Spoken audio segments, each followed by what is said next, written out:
یہ واقعہ شروع کرنے سے پہلے میں آپ کو تاکید کر دوں، آپ صبح شام آیت الکرسی پڑھا کریں، جس سے آپ کی حفاظت ہوگی۔ یہ واقعہ پاکستان کا ہے۔ ہوتا کچھ یوں ہے کہ میں اور میری فیملی، میرے ابا، میری امی، میرا چھوٹا بھائی اور میں، ہم سب گھومنے نکلے تھے دوسرے شہر۔ ہم سب گاڑی میں بیٹھ گئے اور اس شہر کے لیے نکل پڑے جہاں ہمارا پلان بنا تھا گھومنے کا۔ آدھی سفر کے بعد ہائی وے بند ملا، راستے کی بھرپائی ہو رہی تھی، ورکرز لوگ کام کر رہے تھے۔ میرے ابو نے ان ورکرز سے اس شہر کے لیے راستہ پوچھا تو اس نے ہائی وے کے سائیڈ والا کچا راستہ بتایا جو کہ شارٹ کٹ بھی ہے، اور اس ورکر نے یہ بھی کہا کہ کچا راستہ ہے اور سنسان بھی ہے، آپ لوگ سنبھل کر جانا، آپ جہاں بھی جانا چاہتے ہیں یہ راستہ آپ کو وہاں لے جائے گا۔ ابو نے کار کو اس راستے پر موڑ دیا، پر مجھے وہ راستہ کچھ ٹھیک نہیں لگا۔ میں نے اور میری امی نے بولا کہ یہ راستہ کچھ ٹھیک نہیں لگ رہا۔ وہ راستے پر نہ کوئی دکھائی دے رہا تھا، نہ کوئی لائٹ تھا، وہ محض ایک جنگل کا راستہ تھا۔ پر ابو نے ہماری بات نہیں مانی، کیونکہ ابو میرے بہت ایڈونچرس ہیں، ان کو یہ سب اچھا لگتا ہے۔ جس راستے پر ہم نکل پڑے وہ کچا راستہ تھا، اوپر سے خراب بھی تھا، اور ہر طرف صرف جنگل نظر آ رہا تھا۔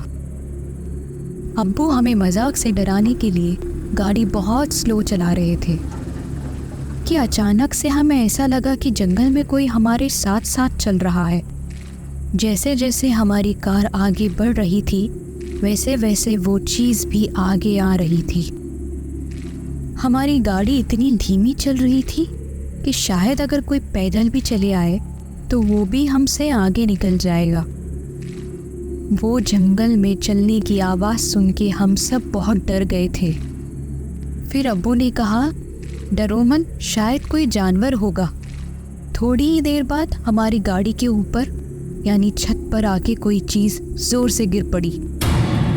وہ گرنے کی آواز اور اس کا فورس اتنا تھا کہ پوری گاڑی ہل گئی۔ ہم لوگوں کا خوف سے برا حال تھا۔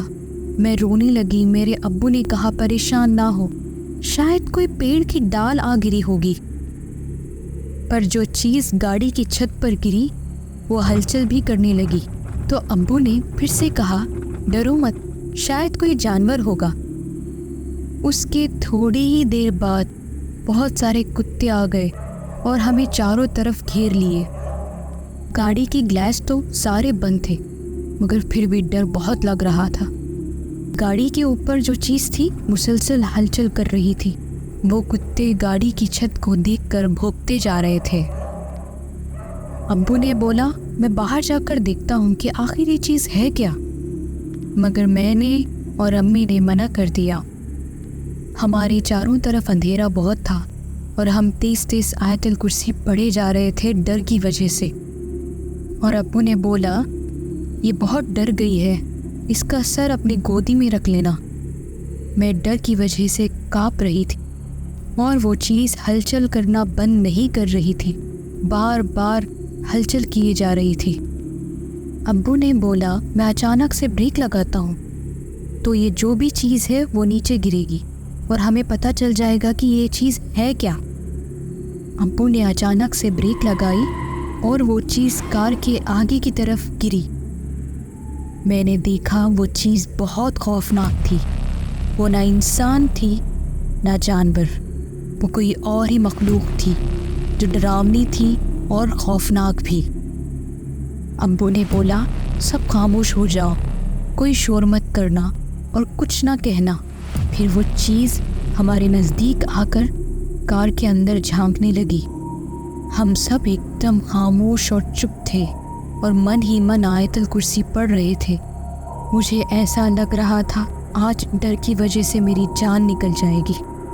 تھوڑی دیر بعد وہ چیز کار کے پیچھے والے گلاس سے جھانکنے لگی۔ اسے دیکھ میری چیخ نکل گئی۔ اسی وقت ابو نے کار کو تیز بھگایا۔